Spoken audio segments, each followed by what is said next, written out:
All right there. All righty. So, I just first off, I want to give you a quick update about my health. Um, I've been having terrible angina attacks.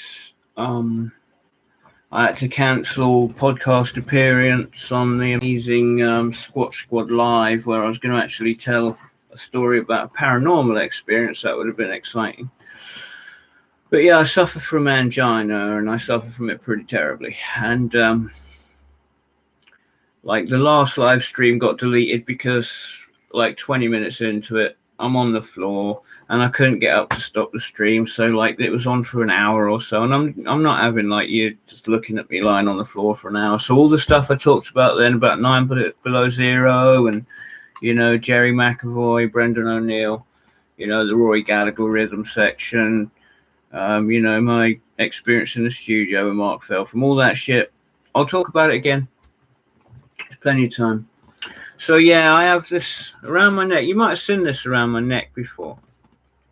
And in it is this, right, it's a nitroglycerin spray. And you spray it under your tongue. So when I have an attack, that's what abates it. So that's why you always see that around my neck.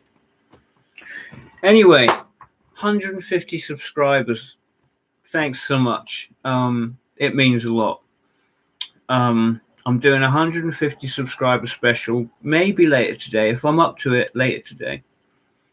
I've literally woken up and gone downtown and come back. I've not got anything ready. The studio's a mess. But there's a channel called Mad Malko. It's also on Facebook, Mad Malko's Guitars. I'll put links down below. But it's a fabulous channel. He basically does everything that I aspire to do, which is to keep it real and to, have just a lot of content. Mine's going to be more like, what I do is more music performance related rather than talking about gear. But I started doing that this year, talking about the gear. And, I'm going to put more emphasis on that. Because I've got, the angle that I come from. I mean, I'm on state benefits, okay? I'm on the bottom rung of the financial ladder. So if I can do all this, okay, I mean, I've got like a studio here. I can record at CD quality. I can do it. I've got no excuse not to do it. I've been buying I bought half a dozen guitars this year. So all of them are great players. Otherwise, I wouldn't have bought them. I'm pretty shrewd. I won't spend the money unless it's definitely worth it. But I've got my Strat sounds, my Tele sounds, and I got this, which is what I wanted to show to Malko. Now, Malko expressed a certain amount. This is the Stag Nitro Malko. I tend to put a little bit of my own touch on every guitar, so I've added a little bit of this to bring that out. And I love this guitar. This is what I use for recording heavy stuff. Actually, when I'm laying down chugging rhythm tracks, I tend to use that guitar. It's a fucking great sound. The Invaders on it are really good. But this is what I wanted to show you. This is the Paisley burst I've been telling you about. Now, doesn't look much at first. It's just a distressed thing with this terrible fucking headstock. Okay, I don't know J and B are rubbish, I think, but it's actually quite a nice proper rosewood with nice proper mother of pearl inlays. But this neck does not belong on this guitar. This is the Paisley burst.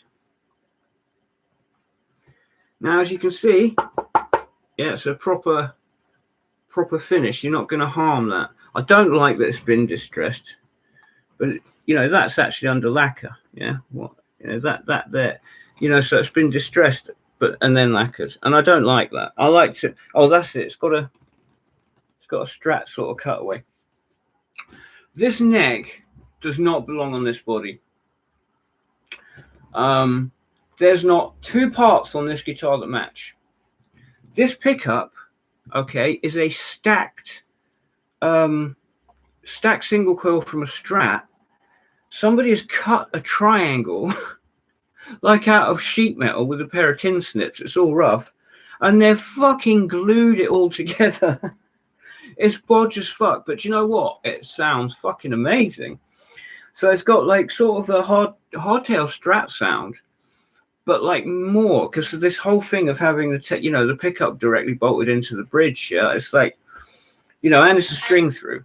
Or you can go top loader. It's great. I've run it both ways. I've run it both ways as a top loader and a string through, and decide which I like. You know what? I think I actually like top loading better for telecasters. I think I like top loading better. I'm not joking. I'll go into that on another video. But this is the Paisley Burst. It took me a while to call it that, but it is a burst. It goes from deep red. Camera doesn't pick it up too well. It goes from deep red to sort of like pissy yellow. But it's wonderful finish. I love this guitar. And actually, again, I've done my little touch. I added a little bit of chrome. But I think I'm putting a humbucker there, maybe a nice white humbucker. I'm going to keep this pickup. Somebody put a lot of work into this, like Heath Robinson dumb pickup, and you know what? It's quite unique, and I like it. I like the sound. I use this guitar quite a lot for solos, recording solos. I had quite a lot of it had a lot of playability issues when I got it. I got it very cheap, like 80 quid, 75 or 80 quid.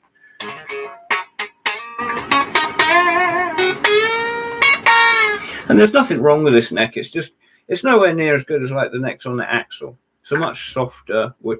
There's a good test everyone should do when don't do it like on an obvious bit of the guitar. Go somewhere subtle, but just press your fucking nail into the wood. If it doesn't leave an impression, that's a lovely dense bit of wood.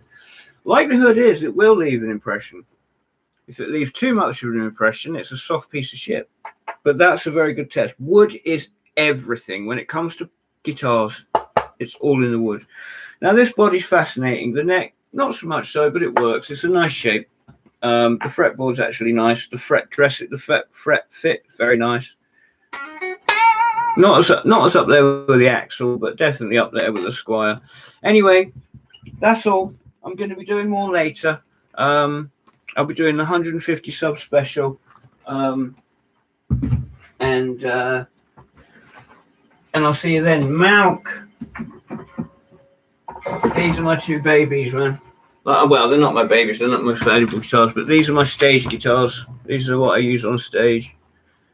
LTD F-types. One has been modded to the moon. That's actually, you can't see on here, but let's see. There you go. That's actually a cream and white zebra. I had that specially made by Hot Rod Pickups of Eternal Guitars.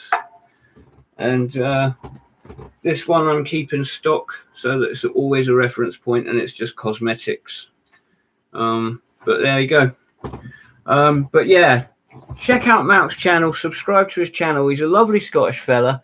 He knows his stuff. He's into like a very sort of niche side of guitar playing. He likes the Japanese stuff. He likes basically 80s hair metal guitars that were cheap. And I like 80s hair metal guitars that were cheap. I've only really got a couple. All I need now is a floating trem guitar and a hollow body. But you can be sure that I will buy stupid shaped heavy metal guitars to the end of my days. I've got a weakness. Anyway, I'm going to end it there. Thanks so much. Thanks so much for getting me to 150 subs. And I will definitely do something later. And I am feeling better. All right. Stay fucking heavy and stay safe out there. It's the tough fucking times at the minute. So just lean on each other for good vibes. And I'll fucking, we'll be all right.